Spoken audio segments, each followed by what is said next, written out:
والصلاة والسلام على سيد الأنبياء والمرسلين وعلى آله وأصحابه أجمعين۔ عزیزان گرامی، چند ایک مسائل فطرے کے حوالے سے اور زکوٰۃ کے حوالے سے، اور انشاءاللہ پھر کل سے کچھ دیگر مسائل نماز کے وضو پہ انشاءاللہ ہم شروع کریں گے۔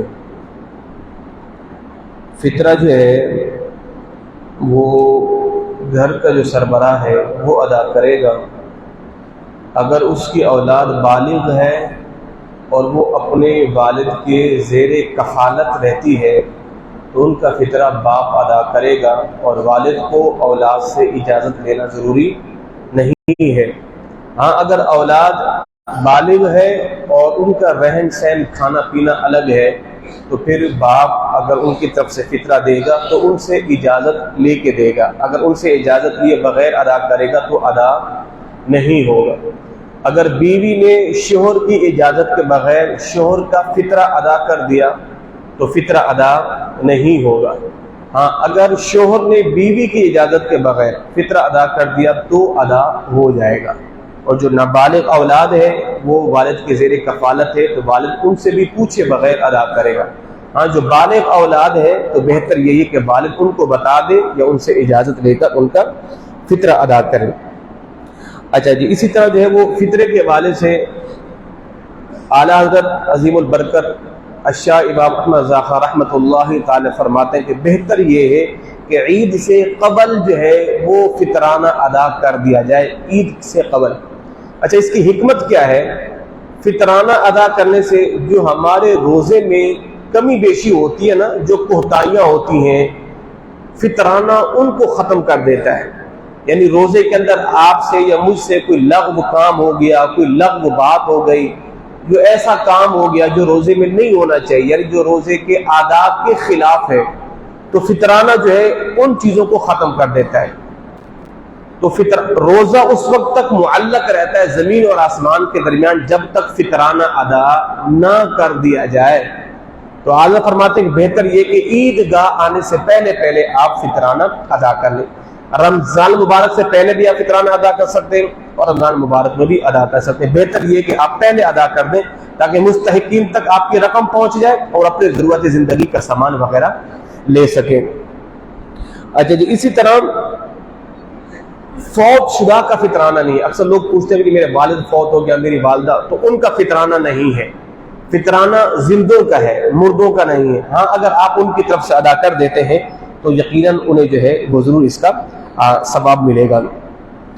جو بچہ عید والے دن سورج کے نکلنے سے پہلے پیدا ہوا ہے اس کا بھی فطرانہ ادا کرنا ہوگا، اور عید والے دن سورج نکلنے کے بعد جو بچہ پیدا ہوا ہے اس کا فطرانہ ادا نہیں کرنا ہوگا۔ پہلے اگر جو بچہ پیدا ہو گیا ہے تو اس کا فطرانہ بھی جو ہے وہ ادا کرنا ہوگا۔ اچھا جی، اسی طرح جو ہے صدقہ فطر کے لیے روزہ ضروری نہیں ہے۔ ایسا نہیں ہے کہ اس بندے نے تو روزہ رکھا نہیں ہے، یہ فطرانہ کیوں دے؟ نہیں، روزہ رکھے یا نہ رکھے فطرانہ ادا کرنا اس پر کیا ہے وہ ضروری ہے۔ اچھا جی، اسی طرح جو ہے جناب عالی یتیم بچوں کا فطرانہ کون دے گا؟ یتیم بچوں کا فطرانہ ان کا دادا دے گا، جبکہ ان کا دادا جو ہے وہ صاحب استطاعت ہو۔ اچھا، یتیم بچوں کی والدہ پر اس کے بچوں کا فطرانہ نہیں ہے، اس کے باپ پر تھا، وہ انتقال کر دیا ہے۔ اگر اس کا باپ نہیں ہے تو اس کا پھر دادا دے گا، اگر ان کا دادا بھی نہیں ہے تو پھر ان کا فطرانہ والدہ بھی ادا نہیں کرے گی۔ اچھا جی، اسی طرح جو ہے غریب باپ، یعنی باپ غریب ہے اور دادا امیر ہے۔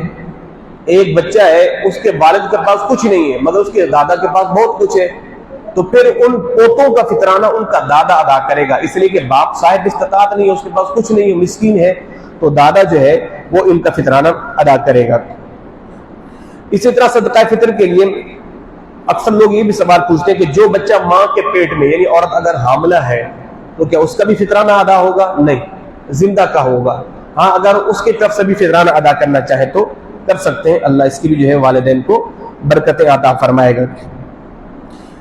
صدقہ فطر جو ہے اس کا حکم یہ ہے کہ ہر آزاد بالغ مسلمان مرد عورت پر جو ہے وہ صدقہ فطر جو ہے وہ لازم ہے۔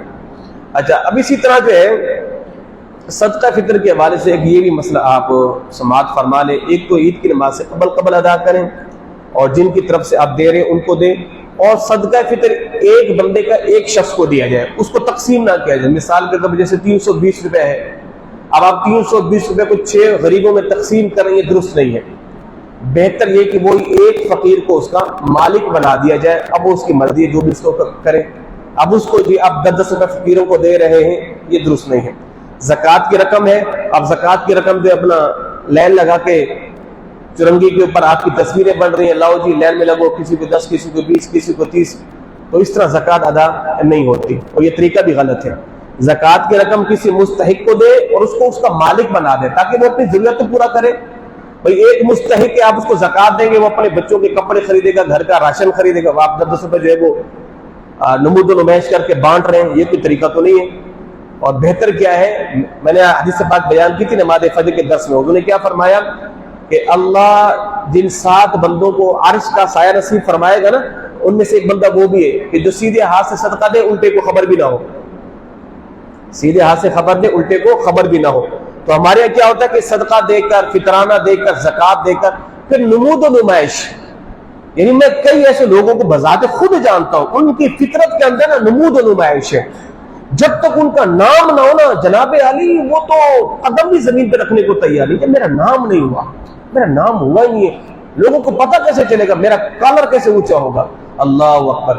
قیامت کے دن اللہ 3 بندوں کو سب سے پہلے جہنم میں ڈالے گا نا، ان میں سے ایک وہ بندہ بھی ہوگا جو صدقہ دے کر اس بات کا منتظر رہتا ہوگا میرا نام کب ہوگا، مجھے سخی کب کہا جائے گا. اللہ کو وہ بندے محبوب ہیں جو رات کی تنہائی میں کسی کو دیکھ کر آئے اور کسی کو بتائیں نہ کہ کس نے دیا ہے. اور کئی ایسے لوگ بھی دنیا میں رہتے ہیں، رات کی تنہائی میں کچھ لیتے ہیں، غریبوں کے گھر پہ پھینک کے چلے جاتے ہیں، پتہ ہی نہیں تو کون دے کے چلا گیا ہے. پھر وہ جو دعا ہوتی ہے نا، پھر وہ دعا عرش معلیٰ کو جا کے ٹکراتی ہے کہ جب بندہ جو ہے وہ کہتا ہے مالک کوئی بندہ بل دے کے ہمیں دے کے گیا ہے. اب مثال آپ مجھے کچھ دیں یا میں آپ کو کچھ دوں، تو ظاہر جب بھی آپ سامنے آئیں گے میری نظر جھک جائے گی نا، میں نے اس سے کچھ کھایا ہے، اس نے مجھے دیا ہے. تو آپ نے ایک دفعہ صدقہ دے کے مجھے بار بار ذبح کیا ہے، جب بھی سامنے آئیں گے تو میری نظریں جھک جائیں گی، نہیں میں ان کا احسان مند ہوں. کیوں ان لوگوں کو جھکاتے ہو؟ دو خبر ہی نہ ہو. کسی کو دینا ایسے بندے کے ہاتھ سے بولو دے کے آؤ، ان کو بتاؤ نہیں کس نے دیا ہے. اللہ کو ایسے بندے محبوب ہیں، اللہ نے ایسا بندہ بنائے. اللہ اکبر. اچھا جی، کچھ زکوٰۃ کے مسائل.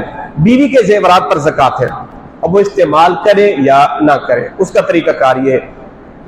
اگر عورت کے پاس 7.5 تولہ سونے سے کم ہے سونا اور پیسہ نہیں ہے تو اس پر زکوٰۃ بھی نہیں ہے. 7.5 تولہ سونا ہے اور پیسے نہیں ہے پھر زکوٰۃ ہے. 2 تولہ سونا ہے پیسے نہیں ہے پھر زکوٰۃ نہیں ہے. یعنی یہ ایک قاعدہ، اس کو سمجھنے والی بات ہے. ایک عورت کے پاس 1 تولہ سونا ہے اور ساتھ میں 1000 روپیہ بھی ہے پھر اس پر زکوٰۃ ہے. اور ایک عورت کے پاس 6 تولہ سونا ہے اور 1 روپیہ بھی نہیں پھر اس پر زکوٰۃ نہیں ہے. یہ سمجھنے والی بات ہے. 7.5 تولہ سونا ہے پیسے نہیں ہے زکوٰۃ ہے. 7 تولہ سونا ہے اور پیسے ہے پھر زکوٰۃ ہے، جب تک کوئی ساتھ میں 2 چیزیں جمع نہ ہو جائیں. اب اگر عورت مرد نے بیوی کو زیورات بنوا کے دیے ہیں اور وہ عورت کی ملک ہے تو اس کی زکوٰۃ عورت ادا کرے گی، شوہر ادا نہیں کرے گا. ہاں ملک تو شوہر کی عورت کو پہننے کے لیے دیا ہے تو پھر اس کی زکوٰۃ جو ہے وہ مرد ادا کرے گا، عورت ادا نہیں کرے گی. اچھا جی، اسی طرح جو ہے وہ حج کے لیے آپ نے پیسے جمع کیے ہیں، سال گزر گیا، آپ نے زکوٰۃ اس کی دینی ہے. بیٹی کی دہیج کے لیے، شادی کے لیے پیسے جمع کیے ہیں، اس پر سال گزر گیا ہے تو آپ نے جو ہے وہ اس کو زکوٰۃ دینی ہوگی. مال تجارت آپ نے چیزیں لے کے رکھی ہوئی ہیں تو اس پر بھی جو ہے وہ آپ کا زکوٰۃ ہوگی. کرائے کے دیے ہوئے مکانوں پر زکوٰۃ نہیں ہے، وہ جو کرایہ آئے گا اس پر زکوٰۃ ہے. کرائے پہ چلنے والی گاڑیاں، بسیں، موٹر سائیکل، کاریں وغیرہ یہ ساری چیزیں ہیں، ان پر زکوٰۃ نہیں ہے. ہاں ان سے جو پیسہ آئے گا وہ ان پر جو ہے وہ زکوٰۃ ہوگی. یہ چند ایک مسائل تھے. اچھا جی، زکوٰۃ کس کو دے سکتے ہیں؟ یہ 2 چیزیں یاد کر لیں. آپ اوپر بھی نہیں دے سکتے، نیچے بھی نہیں دے سکتے. کیا مطلب؟ آپ جن میں سے ہیں ان کو نہیں دے سکتے، جو آپ میں سے ان کو بھی نہیں دے سکتے. آپ جن میں سے کون؟ دادا دادی، نانا نانی، پردادا پردادی، ان کو نہیں دے سکتے. اور جو آپ میں سے ہیں پوتا پوتی نواسا نواسی ان کو بھی نہیں دے سکتے، یعنی اوپر بھی نہیں نیچے بھی نہیں. ہاں دائیں بائیں دے سکتے ہیں، بہن ہے، بھائی ہے، خالہ زاد، پھوپھی زاد، مامو زاد، چچا زاد وغیرہ ان کو دے سکتے ہیں، نہ اپنی اصل کو نہ اپنی فرع کو. دادا دادی والد والدہ ان کو نہیں، نیچے پوتا پوتی بیٹا بیٹی نواسا نواسی ان کو بھی آپ زکوٰۃ جو ہے وہ نہیں دے سکتے. اور زکوٰۃ دینے کے لیے زکوٰۃ بولنا ضروری نہیں ہے، کوئی بھی آپ لفظ کہہ کے ان کو جو ہے وہ زکوٰۃ دے سکتے ہیں. یہ چند ایک مسائل تھے زکوٰۃ کے حوالے سے، اللہ عمل کی توفیق عطا فرمائے. باقی کسی صاحب نے کوئی بھی مسئلہ پوچھنا ہو تو نماز ظہر کے بعد بیٹھو تو آپ تشریف لیں، اور واٹس ایپ کا زمانہ، ہر ایک کے بندے کے پاس موبائل ہے تو آپ واٹس ایپ کے ذریعے بھی مسائل جو وہ آپ پوچھ سکتے ہیں. انشاءاللہ کل سے دیگر مسائل جو ہے وہ آپ کی سماعتوں کے نظر کیے جائیں گے. اسی توجہ کے ساتھ بیٹھا کریں، دین سیکھنے کا موقع ہے. آپ کے 10 منٹ زیادہ قیمتی نہیں ہیں. ہاں اگر دین کی محفل میں بیٹھیں گے تب قیمتی ہو جائیں گے. ایسے آپ یہاں سے پہنچتے گھر اتنے میں ہمارا 10 بھی ختم ہو جاتا ہے.